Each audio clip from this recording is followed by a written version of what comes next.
Hola, bienvenidos a Hoy Israel, este canal que hemos destinado para desandar las sendas antiguas de nuestra fe en el Dios de Israel y en su Mesías.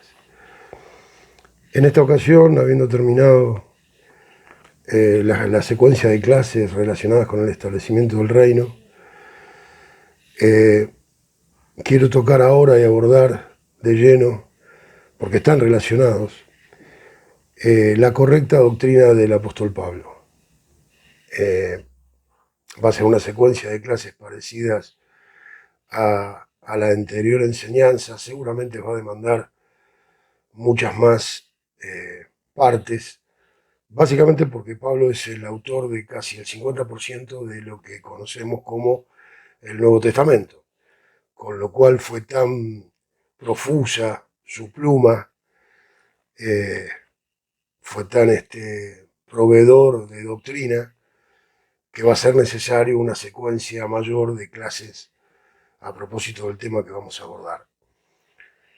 Es, hablando de este hombre, es seguramente el rabino más sabio y completo, a excepción de Yeshua, claro, de toda la Biblia. Es el más productivo escritor del Pacto Renovado, Nuevo Testamento. Escribió gran parte de él.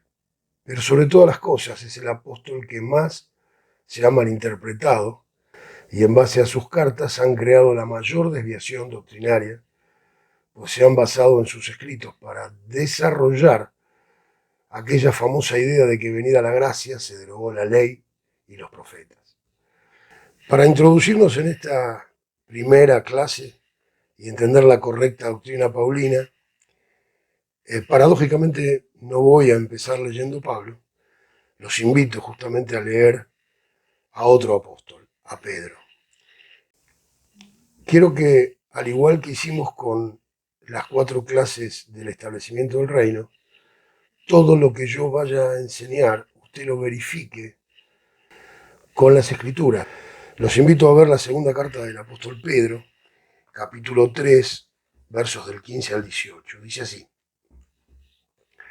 y tengan entendido que la paciencia de nuestro Señor es para salvación, como también nuestro amado hermano Pablo, según la sabiduría que le ha sido dada, les ha escrito, casi en todas sus epístolas, hablando en ellas de estas cosas, entre las cuales hay algunas difíciles de entender, las cuales los indoctos e inconstantes tuercen, como también las otras escrituras para su propia perdición.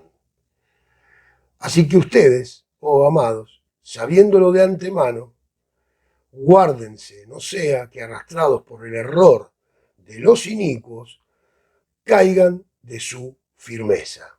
Antes bien, crean en la gracia y el conocimiento de nuestro Señor y Salvador, Yeshua Mashiach, a Él sea gloria, ahora y hasta el día de la eternidad. Amén.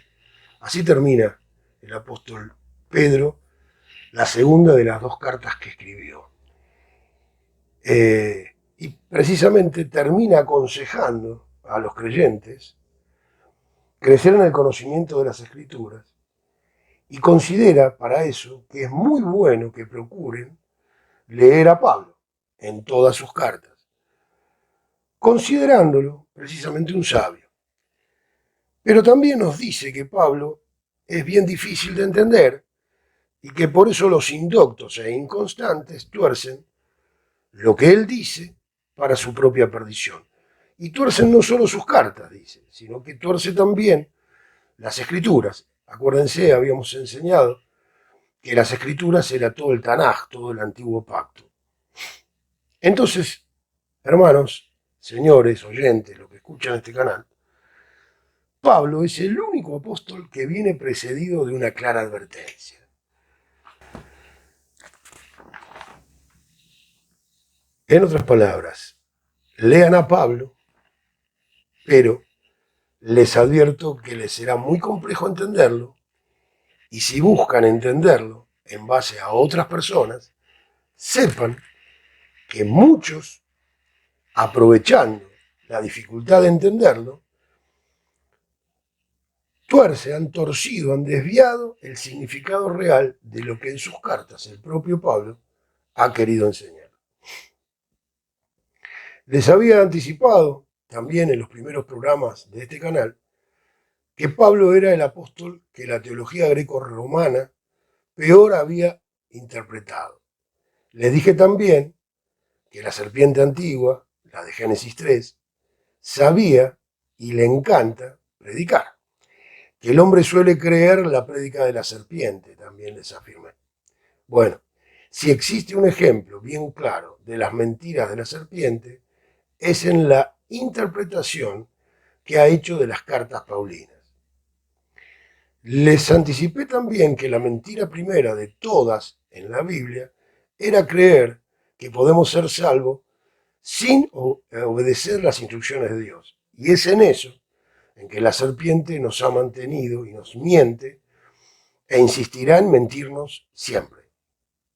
Es por eso que Pablo aseguró, mas si aún nosotros o un ángel del cielo les anunciara otro evangelio diferente de que les hemos anunciado, sea maldito, sea anatema. Esto está en Gálatas 1:8. ¿Sabe qué? Pablo sabía muy bien que a los ángeles no le es permitido predicar o enseñar las escrituras. Ese es un exclusivo deber que Dios le dio al hombre. Por eso pareciera raro y hasta contradictorio que este apóstol diga que un ángel pudiera bajar del cielo para venir a predicar un evangelio diferente. Pero sí, él sabía también que el único ángel que puede hacer eso, y de hecho lo hizo, y lo sigue haciendo, y lo hará hasta el final, es Lucifer. Es el único rebelde, el único que no obedece las instrucciones de su creador, y es el que en Génesis 3, desde ese tiempo, ha perseverado hasta hoy en tergiversar, torcer el real sentido de las escrituras, especialmente en Pablo.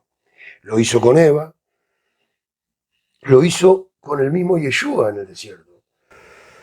Además de la notoria influencia de la serpiente, existe otro problema adicional para explicar la desviación y malinterpretación a las cartas paulinas. Y me estoy refiriendo a la traducción de la palabra ley. Desde siempre hemos recibido del hebreo Torá la traducción ley, y lamentablemente esa traducción no refiere el mismo original significado. Torá quiere decir instrucción, pero han usado el vocablo griego nomos, G-N-O-M-O-S, en todas sus traducciones. Y nomos quiere decir regla, norma, ley, por lo que claramente no expresa el real significado de Torá. Entonces, cuando tradujeron a Pablo, han aplicado el mismo vocablo ley en todas las oportunidades en que Pablo escribió. Pero él no siempre se refirió en todas sus ocasiones al término Torá.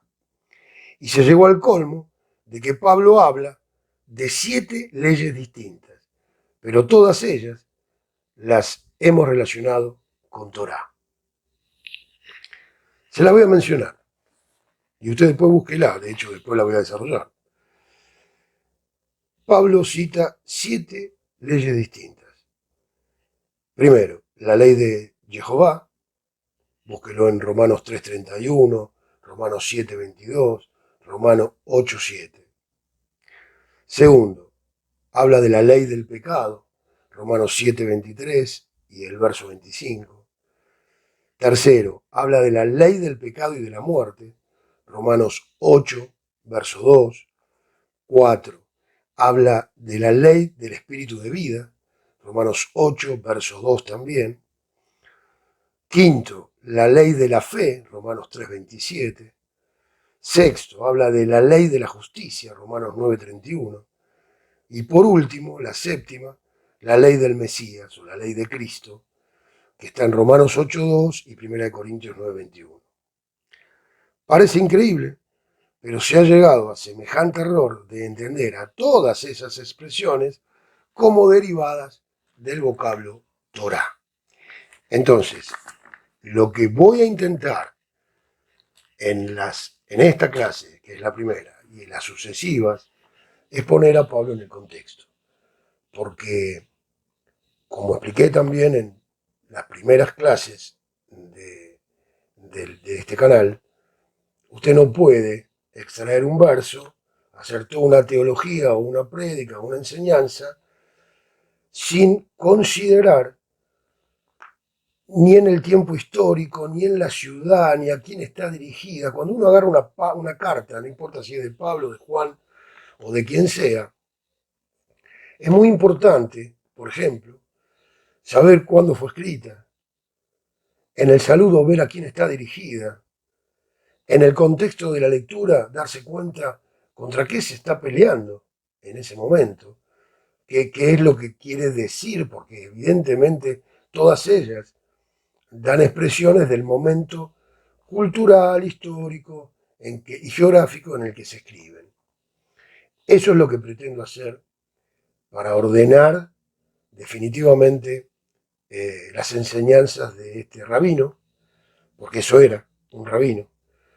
También tenemos que considerar quién es el que habla. La persona que redacta la carta, la persona que está haciendo la doctrina, es muy importante que tú sepas quién es. Porque en este caso no estamos hablando de un pescador, en este caso no estamos hablando de alguien que incluso haya estado en contacto físico con el Mesías, pero sí estamos hablando de alguien que podía recitar la Torá de memoria, alguien que dominaba todos los idiomas de esa época, el griego koiné, el latín, por supuesto el hebreo, el arameo. Es decir, estamos hablando de un erudito, de una persona extremadamente preparada, que por un encuentro que él tiene, que está narrado en Hechos 9, entre otros lugares de la Biblia, él tiene contacto, él tiene una revelación directa con Yeshua, con el Mesías, ya glorificado, ya en gloria. Y es ahí donde él, después de estar 3 años encerrado, seguramente reviviendo todo lo que había aprendido a los pies de otro gran rabino que era Gamaliel, haciendo encajar, haciendo que toda la rueda, el sistema de engranajes de lo que él sabía, coincidiera, comparando con las enseñanzas que estaba recibiendo de Yeshua glorificado, coincidiera y viera que no había ningún tipo de contradicción. La acusación contra Yeshua por la cual fue crucificado, entre otras, era que él se hacía el Hijo de Dios, iba a derribar el templo, no respetaba Shabbat según la visión de los rabinos de la época, etc. Pablo, al recibir la revelación directamente de Yeshua, se enclaustra algo más de 3 años para cotejar lo que recibía directamente del Eterno con lo que él había aprendido a los pies de Gamaliel. Y no fue hasta que entendió que esa es la única forma en que Antiguo y Nuevo Testamento, porque no hay división, tiene una coherencia, que ninguno derogó a ningún otro, que hay una correlatividad lógica y espiritual y sobre todo profética en cada uno de los pactos que el Señor hizo con las diversas personas y con Israel en particular. Lo que me propongo entonces a partir de esta primera clase es que entendamos los escritos paulinos en contexto y no hacer lo que yo denomino interpretaciones privadas de sus enseñanzas, que es lo que generalmente hemos recibido desde que nos hemos convertido al cristianismo. Tengan presente, al igual, ya lo dije pero lo repito, que cuando hicimos los videos anteriores, que será una tarea difícil, pues conforme la advertencia de Pedro, fíjense desde cuándo ya los indoctos, los inconstantes, es decir, la serpiente antigua, tuerce las enseñanzas de Pablo. Quiere decir que estamos en una desviación que lleva ya 2000 años más o menos, casi 2000 años. Entonces, hacer caer esto claramente no es una tarea sencilla. Es, yo diría todo lo contrario, una tarea titánica. Pero bueno, hay que poner manos a la obra. Vamos entonces con la primera enseñanza. La Torá, la primera de las 7 que menciona el apóstol. La Torá es la instrucción en justicia. Así está determinada en las Escrituras. Les invito a leer Deuteronomio 6:4, cuando dice: Shema Israel, Jehová nuestro Elohim, Jehová Echad, es uno. Y amarás a Jehová tu Elohim de todo tu corazón y de toda tu alma y con todas tus fuerzas. Y estas palabras que yo te mando hoy estarán sobre tu corazón, y las repetirás a tus hijos, y hablarás de ellas estando en tu casa, y andando por el camino, y al acostarte, y cuando te levantes. Y las atarás como una señal en tu mano, y estarán como frontales entre tus ojos, y las escribirás en los postes de tu casa y en tus puertas. En este caso, el hincapié está en: grábate estas palabras, repítelas, enséñalas en todo tiempo, átalas y escríbelas. Se trata de los mandamientos dados a Moisés en el Sinaí. Si usted lee Marcos 7:9, Marcos 7:9 también expresa, a propósito de esto que estamos enseñando, algo que dijo el maestro. 7:9. Dice así la palabra: les decía también, bien invalidan el mandamiento de Dios para guardar sus tradiciones. Y el 10 dice: porque Moisés dijo, honra a tu padre, a tu madre, y el que maldiga al padre o a la madre muera irremisiblemente. Y en el 13 añade, invalidando la palabra de Dios con sus tradiciones que han transmitido, y muchas cosas hacen semejantes a esas. En definitiva, las tradiciones, los mandamientos de hombres, que era contra lo que luchaba Yeshua, anulan la palabra de Dios. Quiere decir que para Yeshua los mandamientos, los dichos de Moisés y la palabra de Dios son sinónimos. Esto es muy importante que usted lo entienda. Porque el contexto de lo que dijo en Marcos Yeshua es que Moisés dijo o escribió tal cosa, hablando de los mandamientos, y que las tradiciones farisaicas lo que hacían era anular la palabra. Entonces, Yeshua claramente los tiene como sinónimos. Entonces, cuando usted escuche la palabra de Dios, todo aquel que diga o exprese eso, debería entender que básicamente la palabra es el mandamiento, es la Torá. Entonces, la Torá es lo que escribió Moisés. La Torá además es eterna y es inmutable, es decir, no tiene tiempo ni tiene plazo de vigencia temporal. Y además, no cambia. Siempre es la misma instrucción. Y de hecho no se le puede ni añadir ni quitar nada. Números 23:19. Para hablar en contexto. Porque de eso se trata todas las enseñanzas que usted va a escuchar aquí. 23:19. Dios no es hombre para que mienta, ni hijo de hombre para que se arrepienta. Él dijo y no hará, habló y no lo ejecutará. Dios es inmutable.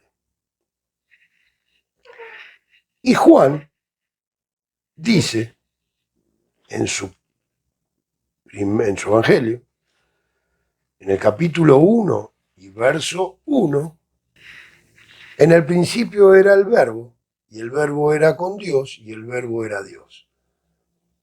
Y en el 14 dice, y aquel verbo fue hecho carne, y habitó entre nosotros, y vimos su gloria, gloria como del unigénito del Padre, lleno de gracia y de verdad. Ahora los invito a hacer un ejercicio en este Evangelio de Juan, capítulo 1, verso 1. Si Él es el verbo, si Yeshua es la palabra, y la palabra es sinónimo de Torah, yo los invito a leerlo de esta manera. En el principio era la Torah, y la Torah era con Dios, y la Torah era Dios. Adquiere un significado distinto, ¿no? Más poderoso. Es para que usted lo reflexione. Es más, podríamos decir, en el principio era la Torá y la Torá era con Jehová y la Torá era Jehová. Y en el 14, y aquella Torá se hizo carne, habitó entre nosotros y vimos su gloria, la gloria de la Torá. Entendido así, dicho así, es como algo que nunca va a pasar. De hecho, así va a ser. La instrucción es eterna, es perpetua y no tiene plazo. Entonces, ya desde este arranque, que alguien diga, o que Pablo diga, que venida la gracia se acabó la Torá,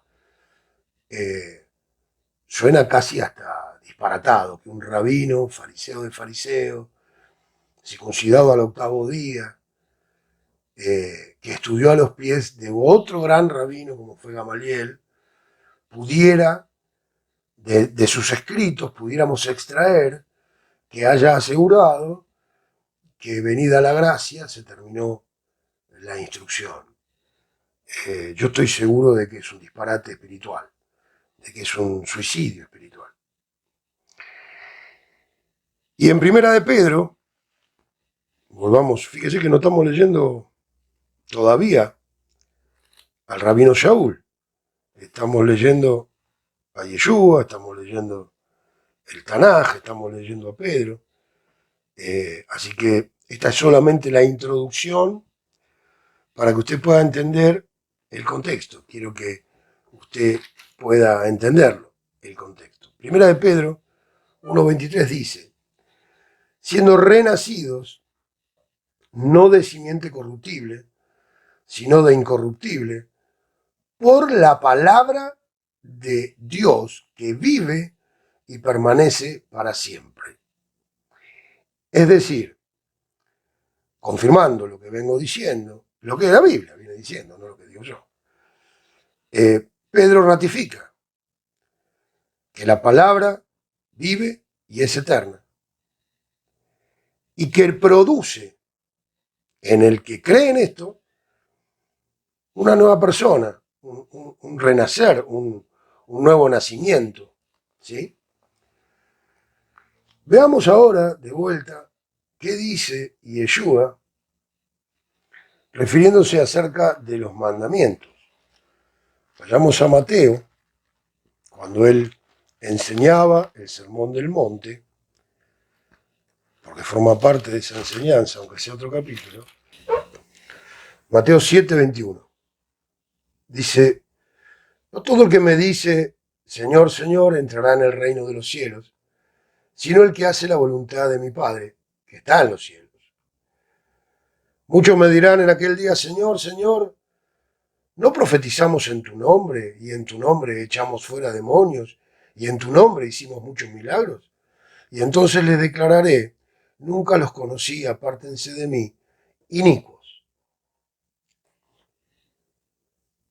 La Reina Valera dice hacedores de maldad, pero hay otras versiones que hablan de inicuos. Y usted sabe que inicuos viene de anomia. ¿Se acuerda que dije nomos? El vocablo griego que deriva la traducción de Torá. Entonces, anomia es lo contrario, es el antónimo. Anomia es el que no tiene ley. Dicho en hebreo sería el que no tiene Torá. Ahora bien, solo entran al reino aquellos que hacen la voluntad del Padre. ¿Y qué cree usted que es la voluntad del Padre? Que caminemos en justicia. Y la justicia del Padre son las instrucciones que nos dio. Entonces, menuda sorpresa tendremos quienes digamos en aquel día que invocamos su nombre, claramente que sí lo hicimos, y que por él pudimos sanar, echar demonios y hacer milagros. Estaríamos convencidos que por esas señales somos aptos, y sin embargo, claramente no va a ser así. Porque no obedecer implica el infierno, o lo que es peor. Yo no sé si es peor el infierno o que él nos niegue. Es tremendo cuando dice yo nunca los conocí. Creo que es peor eso que el infierno mismo. Que el Señor, a quien creemos servir, nos desconozca.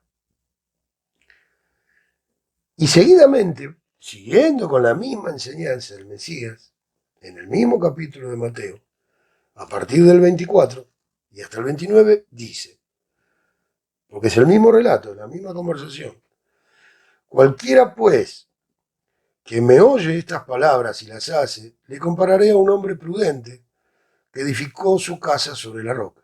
La roca es la Torá. La roca es Yeshua. Y Yeshua es el verbo. ¿Se acuerdan?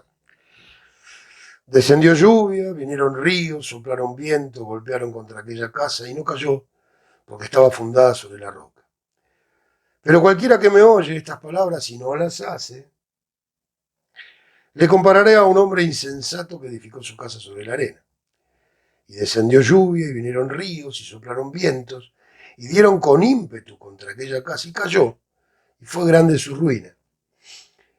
Y cuando terminó Yeshua estas palabras, la gente se admiraba de su doctrina porque les enseñaba como quien tiene autoridad y no como los escribas.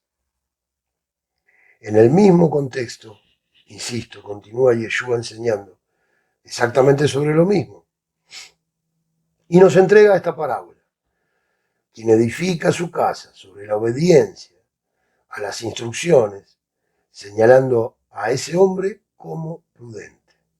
Y en contraste, aquellos que oyendo las instrucciones no obedecen, hace hincapié en su notoria imprudencia.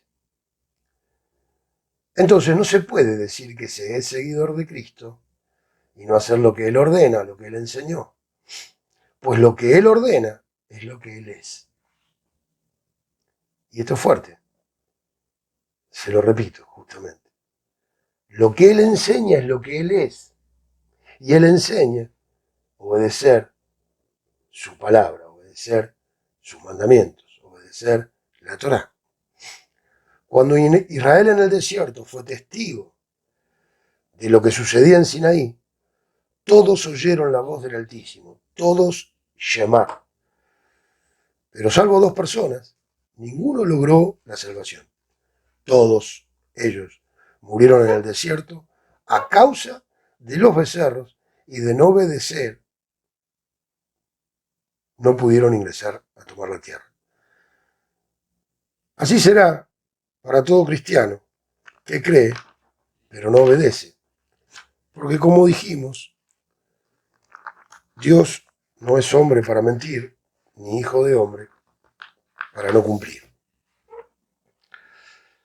Todo aquel que dice creer en Cristo y no hace lo que Él enseñó, miente. Porque hacer lo que enseñó es ser como Él. Y no se puede separar Yeshua de la Torá. Porque Yeshua, como vimos, es la Torá. Lo mismo sucede al revés. No se puede obedecer la Torá sin creer en la salvación de Yeshua. Y esto es para nuestros hermanos judíos. Por eso Santiago dice que si tenés fe, Demostrarlo. ¿Con qué lo va a demostrar? Con obras. ¿Qué obras? Las obras de justicia. ¿Cuáles son? La obediencia a la Torá. Nadie se justifica solo por obras. Es necesario creer en el que salva. Pero eso no significa que una vez conociendo al que salva, uno camine conforme lo que el que salva ordena. Yeshua, la Torá.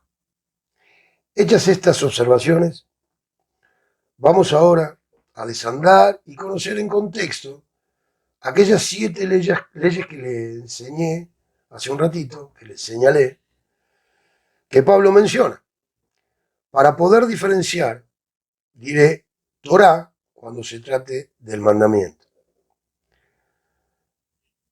Pero cortamos aquí, así que entraremos en Pablo a analizar lo que escribió en la segunda parte de este camino que hemos desandado, empezado a desandar para entender y no torcer y no desviar y no ser indocto e inconstante y poder entender a Pablo en la real dimensión y el real contexto en que escribió las cosas que escribió.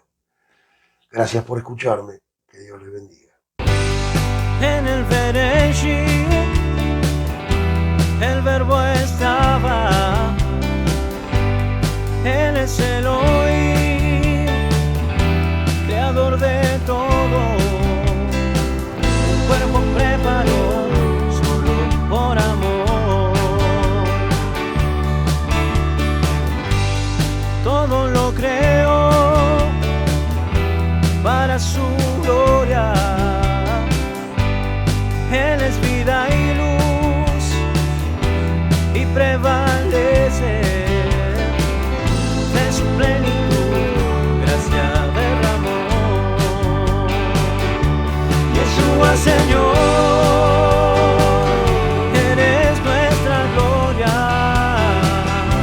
Yeshua Señor,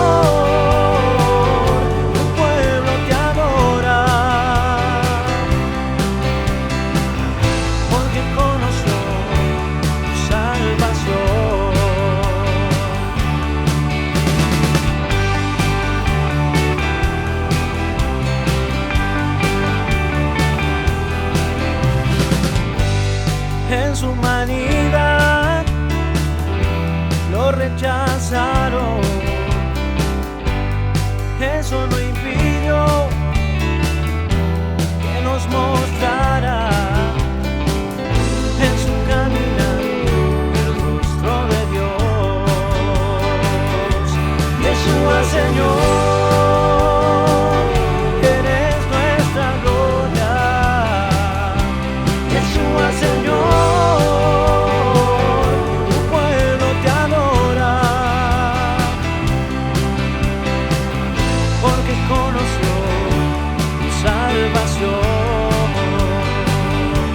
Yeshua Señor, eres nuestra gloria. Yeshua Señor,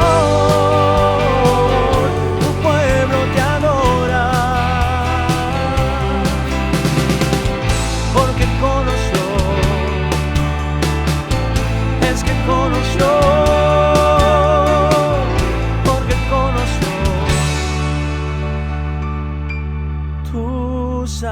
Salvación.